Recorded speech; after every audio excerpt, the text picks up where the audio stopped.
জীবনের কঠিন সময়গুলোতে নিজেকে গোপন রাখাই ভালো। নিজের দুঃখ কষ্টগুলো কাউকে না দেখানোই উত্তম। জীবনে যদি কখনো খুব খারাপ সময় আসে, তাহলে নিজের দুঃখ কষ্টগুলো নিজের মাঝে এমনভাবে আড়াল করে রেখো যেন তোমার গা ঘেঁষে বসে থাকা মানুষটিও টের না পায় গোপনে তুমি ভেঙে গেছো খুব। পুরো ছারখার হয়ে গেছে মনের বন, আকস্মিক ঝড়ে ঝরে গেছে জীবন বৃক্ষের সব কয়টি সবুজ পাতা। শক্ত হও, নিজেকে বোঝাও যে এত সামান্য বাতাসে ঝরে যেতে নেই, ভেঙে যেতে নেই অমন হালকা আঘাতে। কান্না পেলে একা একা গোপনে কাঁদো, তবুও নিজের ক্ষতগুলো কাউকে দেখাতে যেও না।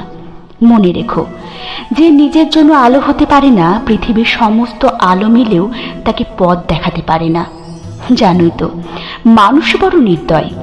ভেঙে যাওয়া মৌচাক দেখলে কটা ঢিল মেরে আরো বেশি ভেঙে দিয়ে পৈশাচিক আনন্দ পায়।